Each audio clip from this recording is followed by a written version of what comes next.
వాగర్ధ్వావలి సంవృక్తో వాగర్ధ ప్రతిపత్తయే జగతః పితరౌ వందే పార్వతీ పరమేశ్వరౌ శాంతాకారం భుజగశయనం పద్మనాభం సురేశం విశ్వాకారం గగన సదృశం మేఘవర్ణం శుభాంగం లక్ష్మీకాంతం కమలనయనం యోగి హృదయానంగం వందే విష్ణుం భవభయహరం సర్వలోకైకనాథం. ఓం నమ శివాయ. ఓం నమో నారాయణాయ. ఓం నమో భగవతే వాసుదేవాయ. ఓం నమో శ్రీ వెంకటేశాయ నమ. ఓం శ్రీ కార్తీక దామోదరాయ నమ. అందరికీ కూడా కార్తీక పౌర్ణమి శుభాకాంక్షలు అండి. ఈరోజు కార్తీక పౌర్ణమి గురించి చిన్న వీడియో క్లిప్తో మీ ముందుకు వచ్చేసాను. నేను మీ లక్ష్మీ వీరాంజనేయులు. యాక్చువల్లీ ఈరోజు చాలా ప్రసిద్ధమైనటువంటి రోజు అండి. కార్తీక పౌర్ణమి అంటే ఈ మాసంలో కార్తీక మాసంలో వచ్చేటువంటి పండగ. యాక్చువల్ మనమందరం కూడా దీన్ని చాలా బాగా సెలబ్రేట్ చేసుకుంటాము. చాలామంది ఈరోజు నోములు నోచుకునేవాళ్ళు, వ్రతాలు చేసుకునేవాళ్ళు, కేదారేశ్వర వ్రతం అని, సత్యనారాయణ స్వామి వ్రతం అని చాలామంది చాలా విధాలుగా చాలా ప్రాంతాల వైజ్గా వారి వారి యొక్క విధి విధానాల ద్వారా సెలబ్రేట్ చేసుకుంటూ ఉంటామండి. సో యాక్చువల్ ఏంటంటే పౌర్ణమి అంటేనే వ్రతం ఎక్కువగా చేసుకుంటాము. సత్యనారాయణ స్వామి వ్రతం అని అవన్నీ కూడా ఎక్కువ పౌర్ణమి, ఏకాదశి, రథ సప్తమి అప్పుడు చేసుకుంటూ ఉంటాము. అన్నవరం సత్యనారాయణ స్వామి ఇప్పటివరకు నేను భక్తి టీవీలో కూడా చూశానండి. మన అన్నవరం సత్యనారాయణ స్వామి గారి గురించి అక్కడ జరుగుతున్నటువంటి వ్రతాల గురించి చూపిస్తూ ఉన్నాడు. చాలా హ్యాపీగా ఉంది. సో మీరందరూ ఉపవాసం ఉన్నారా అండి? సో నేను చెప్పినట్టుగా అంటే నేను మన పురాణాల ప్రకారం ఏదైతే ఉందో పౌర్ణమి రోజున ఉపవాసం ఉండాలి, ఈ విధంగా ఉపవాసం ఉండి 365 ఒత్తులు వెలిగించాలి అన్నటువంటి నియమం ఏదైతే ఉందో అది ఎవరు కూడా మిస్ అవ్వకుండా ఎవరి పద్ధతిని వాళ్ళు ఫాలో అవ్వండి. నేను కూడా ఫాలో అవుతాను. అండ్ ముఖ్యంగా అండి అసలు ఇది కార్తీక పౌర్ణమి విశిష్టత అనేది చాలా విధాలుగా మనకి చాలా పురాణాల ప్రకారం చాలా గ్రంథాలు ఒక్కొక్క యుగంలో ఒక్కొక్క విధంగా ఒక్కొక్కరు కథల ద్వారా చెప్తూ ఉండేవాళ్ళు. అంటే మహర్షులు ఉండేవాళ్ళు. మహర్షులు ఆ ప్రాంతాన్ని పరిపాలించేటువంటి రాజులకు ఉపదేశిస్తూ అలా ఆ విధంగా ప్రఖ్యాతిగా నిలుస్తూ వస్తోంది. సో నాకు తెలిసి నేను నేర్చుకున్నది అయితే ఒకటి ఉంది. రామాయణంలో విన్నాను. రామాయణ భాగవతం వాటి ద్వారా నేను తెలుసుకున్నది ఏంటంటే వశిష్ఠ మహాముని, వశిష్ఠ వాళ్ళ వారే కదండి రామాయణం, రాముల వారి తండ్రి జనకుడైనటువంటి వారికి అన్నీ కూడా ఉపోద్ఘాతం చేస్తూ అన్ని పద్ధతులు ఆచారాలు ఏ టైంలో ఏ వ్రతము వాళ్ళని చేస్తూ ఉంటే ఏం జరుగుతుంది అని ఉపదేశించేవాడు. ఇప్పుడు మనకి అట్లాంటి వాళ్ళు లేకపోవచ్చు, ఇంటింటికి అట్లా చెప్పేవారు లేకపోవచ్చు. బట్ బ్రాహ్మణులు ఉన్నారు, పురోహిత్యం చేసిన వాళ్ళు కొంతమంది వాళ్ళని వాళ్ళ ఫ్యామిలీ పురోహితులుగా ఉంచుకొని ప్రతి కార్యక్రమాన్ని చేయించుకునే వాళ్ళు చాలామంది ఉండుంటారు. బట్ సో అట్లాగా ఉండుంటారు కదా. సో ఆ విధంగా వశిష్ఠ మహాముని జనక మహారాజుకి చెప్పాడంటండి కార్తీక పౌర్ణమి విశిష్టత గురించి ఒక చిన్న కథ రూపంలో తెలుసుకుందాం. నేను విన్నాను. యాక్చువల్ ఏంటండి ఒక మూషిక ఉందంట. మూషికము పగలంతా దానికి ఫుడ్ ఏం దొరకలేదంటండి. నైట్ శివాలయంలోకి వెళ్ళిందంట. మూషికం అంటే అటు ఇటు తిరుగుతూనే ఉంటుంది, అసలు ఎక్కడ కుదురుగా ఉండదు కదా. సో శివాలయంలోకి వెళ్ళినప్పుడు దాని పాపం తినడానికి ఏమైనా దొరుకుతుందేమోనని ఫుడ్ కోసం అటు ఇటు వెతుకుతూ చూసిందంట. ఎక్కడ ఏం దొరకలేదంటండి. అయితే ఒక 2 స్తంభాల మధ్యలో, అంటే మనం గుళ్ళల్లో పూజలు చేస్తూ ఉంటాం కదా స్తంభం దగ్గర, అంటే కార్తీక మాసం అంటేనే స్తంభాల దగ్గర అన్ని చోట్ల దీపాలు పెడుతూ ఉంటాం. సో ఆ విధంగా ఒక ప్రమిదలో ఒక ఆవు నేతితో వెలిగించినటువంటి దీపము ఆరిపోయి ఉందంట. మరో పక్కన ఇంకో ప్రమిదలో దీపం వెలుగుతూ ఉంది. సంథింగ్ ఎట్లన్నా కానీ అదే సరౌండింగ్లో ఉంది. అయితే పాపం మూషికం ఏమనుకుందంటే అది తినేది అయి ఉండొచ్చు, తినడానికి నాకు బాగానే దొరికింది ఆహారము అనుకొని ఆ ఒత్తి దగ్గరికి వెళ్ళేసేసి దాన్ని ఆ ప్రమిదని మూతితో ఎట్లనో పట్టుకొని తినబోతూ పట్టుకుని ఉంది. మూతితో పట్టుకుని ఉండగానే దానికి ఏదో అలికిడైందంట, ఎవరు లోపలికి వస్తున్నారు అనేసి. సో ఆ భయంతో, చీకటి కదా, సో ఆ భయంలో తనకి ఏం చేసింది, పక్కకి వెళ్ళేసేసి తొంగుని చూస్తూ ఉందంట ఎవరు వస్తున్నారు అనేసి. అప్పుడు తను మూతితో పట్టుకున్న ఆ ప్రమిదలో ఉన్నటువంటి దీపము, ఇంకా ఆ దీపంలో ఏదైతే ఆయిల్ ఉంటుంది కదండి ఆవునెత్తి వెలిగించింది, సో ఒత్తి ఇదిగానే ఉంది, అంటే తడిగా ఉంది, వెలగడానికి కొంచెం సోర్స్ ఉందన్నమాట ఆ దీపానికి. సో అదేమైంది, ఆ దీపం వేరే దీపంతో తాకి ఈ మూషిక పట్టుకున్నటువంటి దీపం వెలిగిందంటండి. బాగుంది కదా.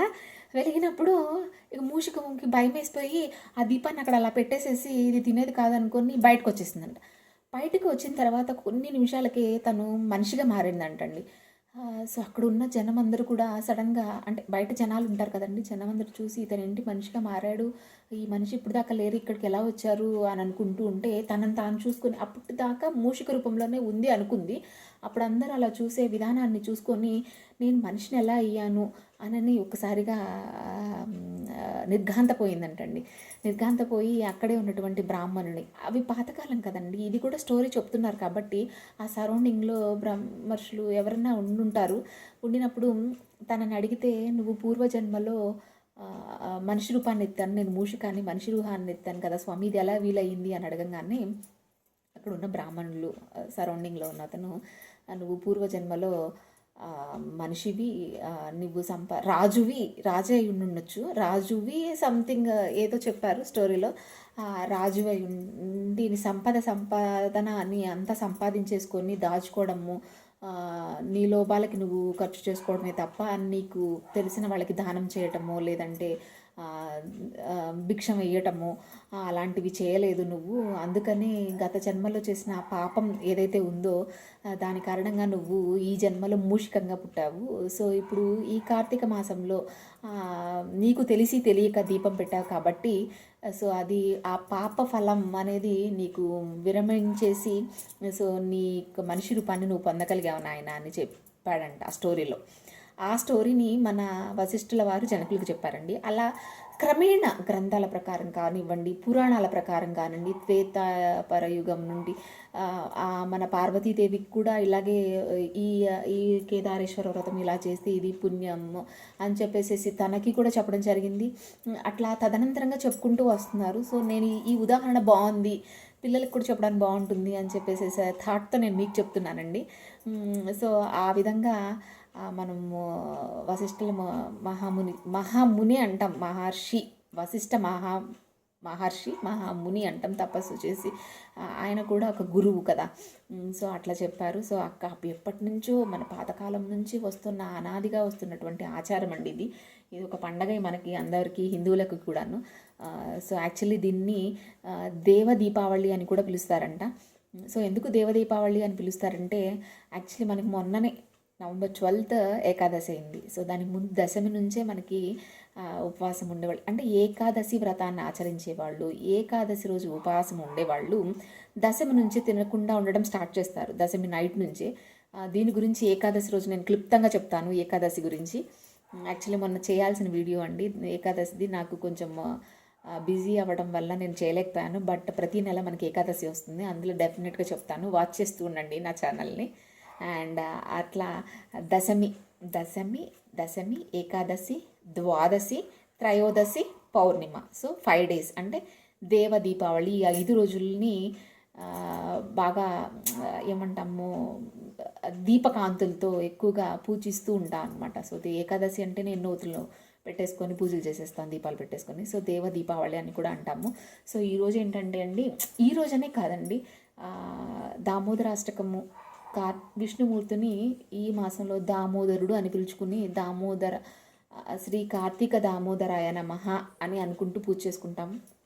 శివుడి శ్లోకాలు కానివ్వండి, శివాష్టకం కానివ్వండి, దామోదరాష్టకం కానివ్వండి, చంద్రశేఖర అష్టకం కానివ్వండి, ఇంకా చాలా ఉన్నాయి. యాక్చువల్లీ చదువుకునే వాళ్ళకి అది ఐడియా ఉంటుంది, బట్ చదువుకోలేకపోయినా కూడా మీరు యూట్యూబ్లో పెట్టుకొని పని చేసుకుంటూ వినండి, బాగుంటుంది. అంటే ఏదో మనకి పుణ్యము ఏదో వచ్చేస్తుందని కాదు. ఈరోజు నది స్నానాలన్నీ లేకపోతే పౌర్ణమి రోజు గుళ్ళకి వెళ్ళిపోయి మనము అన్ని పంచారామాలు చూసేస్తే మన పాపం పోతుందనో పుణ్యమే వస్తుందనో అన్నటువంటి భ్రమని వీడి పెడదాం ఫస్ట్. అసలు యాక్చువల్లీ అంటే ప్రత్యేకమైన రోజున ప్రత్యేక దర్శనం కోసం వెళ్తేనే మన పాప పుణ్యాలు అనేవి చెరిగిపోయి పుణ్యం వస్తుందా అండి?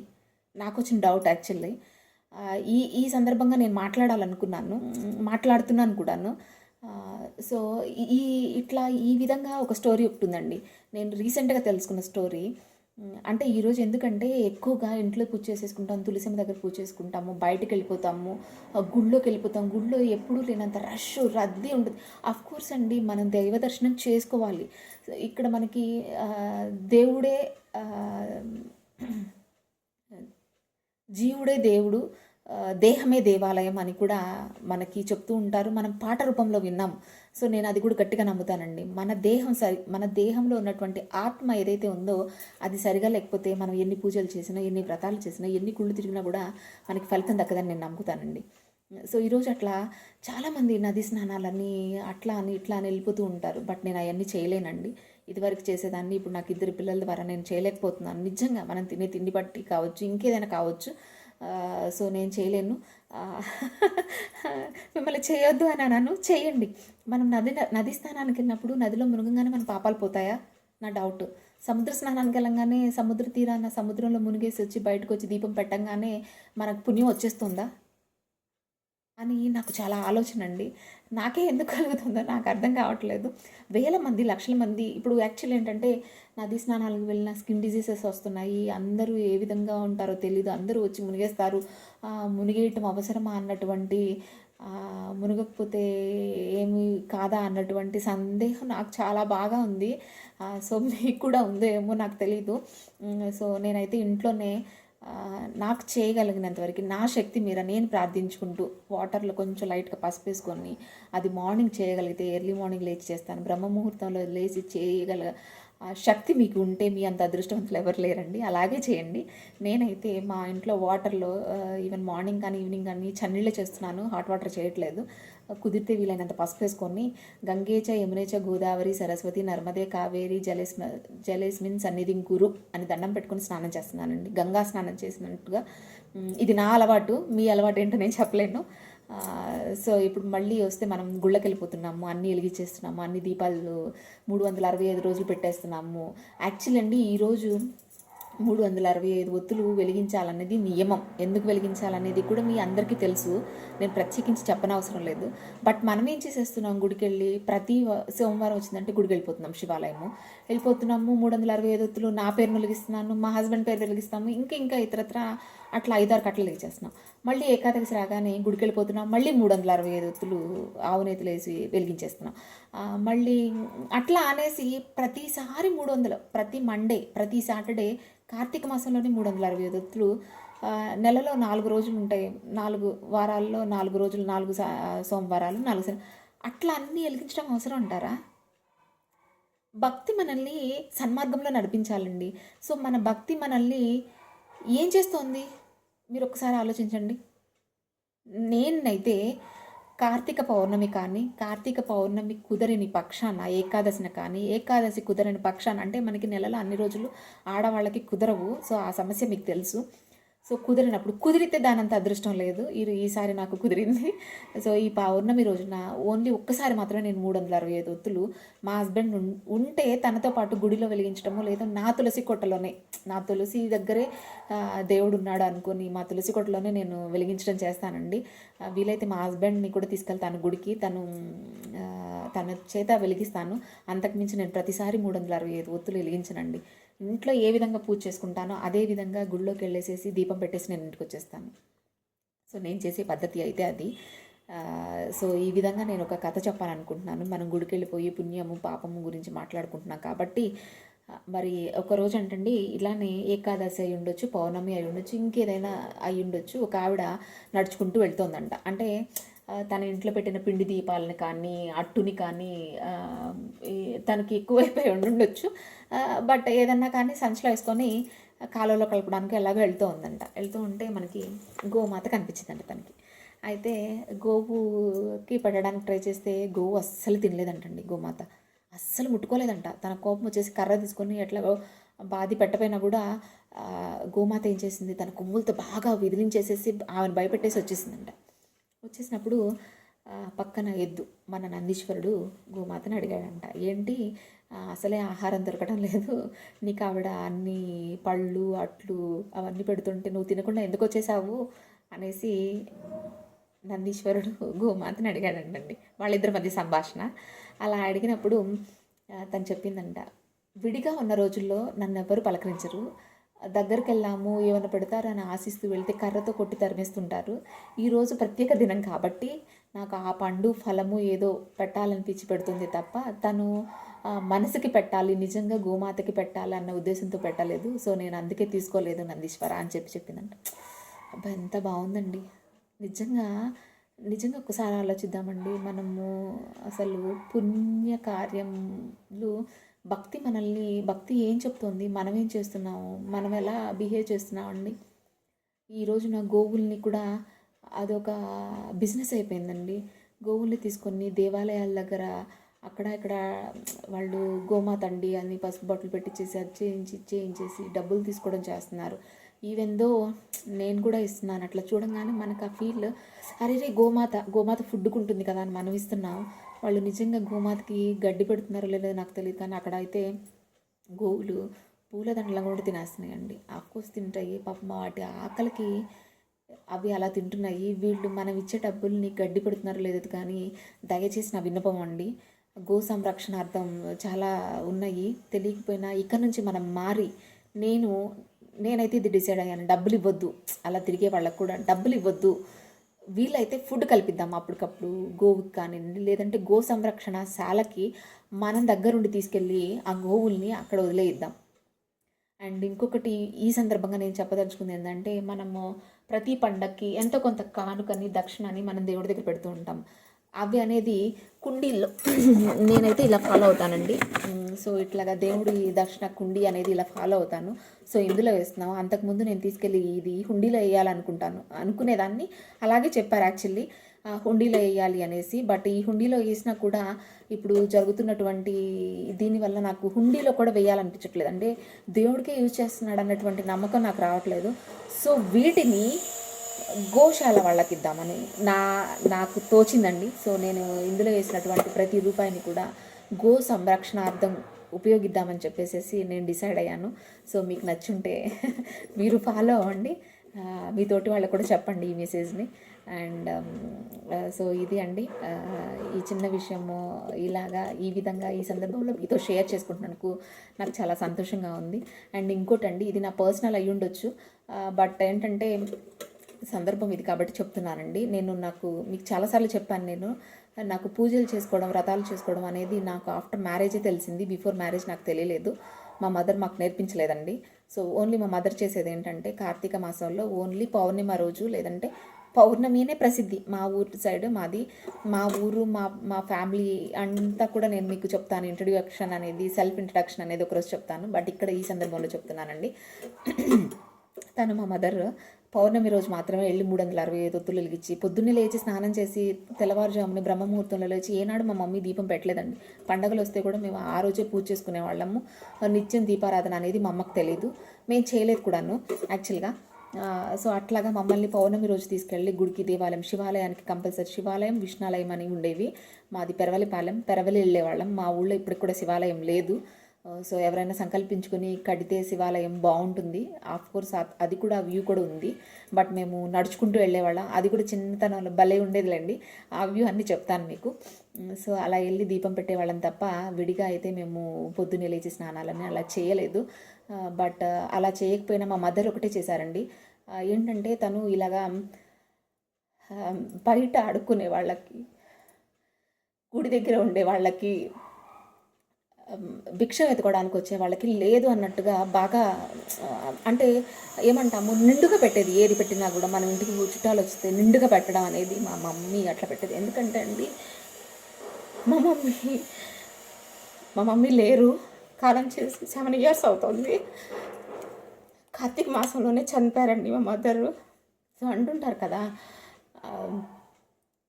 ఏమీ తెలియనివాడు ఏకాదశి రోజు, అన్నీ తెలిసినవాడు అమావాస్య రోజు చనిపోతాడని. ఈ సందర్భంగా నేను షేర్ చేసుకుంటున్నాను. నాకు చాలా హ్యాపీగా ఉంది. అండ్ మా మదర్ని తలుచుకున్నందుకు నేను ఏడవనండి. మా మదర్ గురించి చెప్తున్నాను, నేను ఏడవను. అలాగా మా మదర్ కార్తీక మాసంలో చనిపోయిందండి. అది కూడా సాటర్డే చనిపోతే మండే రోజు దహన కార్యాలు అయ్యాయి. అంటే నేను ఇక్కడ చెప్పదలుచుకుంది ఏంటంటే, కార్తీక మాసంలో చనిపోవడం అనేది, నిత్యం దీపాలు వెలుగుతూ ఉంటాయి, నిత్యం దీపారాధన చేస్తూ ఉంటారు. అప్పుడు చనిపోయిన వాళ్ళు, కార్తీక మాసంలో చనిపోయిన వాళ్ళందరూ కూడా ఖచ్చితంగా స్వర్గం, నరకానికి అని ఉంటాయి, స్వర్గానికి వెళ్తానంటారు. సో మా మదర్ మళ్ళీ మాకు పుట్టిందండి, తిరిగి మా చెల్లెళ్ళకి కూతురుగా పుట్టింది.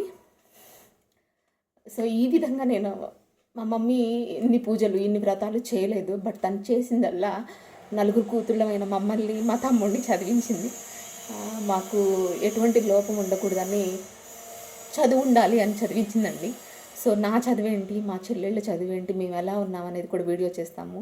దీని ద్వారా నేను చెప్పదలుచుకున్న ఉదాహరణ అండి మా మమ్మీ గురించి. అంతకుమించి నేను గొప్పగా చెప్పుకోవట్లేదు. సో మనం ఏది చేసినా అది పుణ్యకార్యం కానివ్వండి, ఏదైనా కానివ్వండి, మన మనసులోంచి మనం చేద్దామండి. పక్క వాళ్ళు చేస్తున్నారు, ఇరుగింటి వాళ్ళు చేస్తున్నారు, పొరుగింటి వాళ్ళు చేస్తున్నారని ఎప్పుడు ఆలోచించి ఏది చేయకండి. మనం భక్తి మార్గంలో నడవడానికి ఏమున్నాయి, ఇది ఏమి ఫాలో అవుతున్నాం అనేది మాత్రమే దాన్ని ఫాలో అవుదాం. దాన్ని ఇంకా ఉన్నత మార్గంలోకి తీసుకెళ్తాం తప్ప నిర్వినియోగం చేస్తూ పూజ చేసామంటే హడావిడి గందరగోళంగా చేసేసేసి ఈ మధ్య అందరూ యూట్యూబ్లో ఇష్టం వచ్చినట్లుగా ఇష్ట ప్రకారంగా పెట్టేస్తున్నారు. పూజా మందిరాలను కానివ్వండి. కోర్స్ అది సంతోషం, నెగిటివ్ పాజిటివ్గా కూడా మనం తీసుకుందాం, పాజిటివ్గానే తీసుకుందామండి. సో మేము ఇలా చేసాము, ఇంత బాగా చేసుకుంటున్నాము అని మిగతా వాళ్ళని ప్రోత్సహిస్తూ చేయడం కూడా ఒకటి మనం గ్రహించే దానిలో ఉంటుంది. సో దాన్ని అందరూ పాజిటివ్గా తీసుకోలేరు, అందరూ నెగిటివ్గా తీసుకోలేరు. సో ఇది ఆలోచించండి. హుడాహుడిగా మనము రెడీ అయిపోయి మన జ్యువెలరీస్ చూపించడము, మన వేషధారణను చూపించి మన గొప్పతనాన్ని చాటుకోవడం కాదండి. గొప్పతనం చాటుకోవడం అంటే ఏంటండి, రోడ్డు మీద వెళ్ళేటువంటి అనాథులైనటువంటి వాళ్ళకి ఆశ్రమం కలిగిస్తూ, మనం కల్పించలేకపోయినా ఆశ్రమాలు ఉన్నాయి, తీసుకెళ్ళి జాయిన్ చేద్దామండి. అడుక్కునే వాళ్ళు ఉండకుండా చేద్దాము. ఇట్లా ఆవులను అడ్డం పెట్టుకుని సంపాదించే వాళ్ళని అలా చేయొద్దని చెప్దామండి. సో మారదామండి కొంచెం అయినా. మారి మా పిల్లలు కూడా అడుగుతూ ఉంటారు, ఈరోజు ఇట్లాగా ఆ రోజు ఇట్లాగా అని చెప్పేసి. మా పిల్లలు కూడా అడుగుతుంటే కూడా నాకు ఈ మార్పు వస్తుంది. కోర్స్ నేను ఇంట్లో కోపంతో చిరాకుతో ఉండుండొచ్చు, ఉంటాను కూడాను. ఎందుకంటే పిల్లలు చేసే అల్లరి ఈ మధ్యకాలంలో ఇప్పుడు చేస్తున్న అల్లరి చాలా అల్లరండి. భరించలేక సగం నేను ఉపవాసాలని అవన్నీ చేయలేక నేను మానుకుంటున్నాను తప్ప ప్రతి ఇయర్ నేను చేసుకుంటానండి. సో నేనైతే చేసుకోలేకపోయినా దీపం పెట్టి మనసారా ప్రార్థిస్తానండి దేవుణ్ణి. సో అందరం బాగుండాలండి, అందరిలోనూ మనం ఉండాలండి, అదే కోరుకుందామండి. పోయేదే ఉందండి, వస్తే కొంచెం పుణ్యం వస్తుందేమో, అంతే కదా. కుదిరితే కాదు, వీలైతే 4 మాటలు, కుదిరితే కప్ కాఫీ అన్నట్టుగా, కుదిరితే వీలైతే 4 మాటలు అన్నట్టుగా, వీలైతే 4 పూజలు చేసుకుందాం, 4 రకాలుగా నడుద్దాం, 4 రకాలుగా నలుగురిని మంచి మార్గంలో నడిపిద్దామండి. పోయేదే ఉందండి, పోతే పాపం పోతుంది, పోనివ్వండి.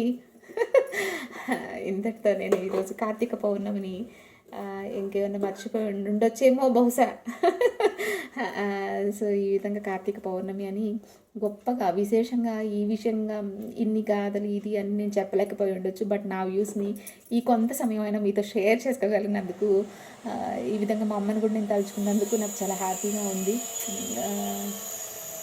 సో ఐఎమ్ వెరీ గ్రేట్ఫుల్ అండి. And once again wish you happy Karthika Pournami to all. Stay tune to my channel, keep watching my channel. And నా వీడియోస్ని చూసి నన్ను ఆదరిస్తారని అనుకుంటున్నానండి. ఇంతకుమించి నేనేం చెప్పలేను, నాకేం మాట్లాడాలో కూడా తెలియట్లేదు. సో కొత్త నావి ఆదరణ అందుతుందో లేదో నాకు తెలియదు, చూస్తారో కూడా నాకు తెలియదు. సో మ్యాక్సిమం నేను ఏంటంటే షార్ట్స్ అయితేనే బాగా వెళ్తున్నాయి అని అంటున్నారు. బట్ షార్ట్లో ఏంటంటే నా వ్యూస్ ఎక్స్ప్రెస్ చేయలేకపోతున్నాను కాబట్టి ఇలా ఫుల్ లెంత్ వీడియో చేయాల్సి వస్తుంది. జస్ట్ ఒక్కసారి నా వర్డ్స్ వినండి. నాకేమైనా తెలియజేయాలనుకుంటే కామెంట్ రూపంలో చెప్పండి. థ్యాంక్ యూ ఆల్ అండ్ జై శ్రీరామ్.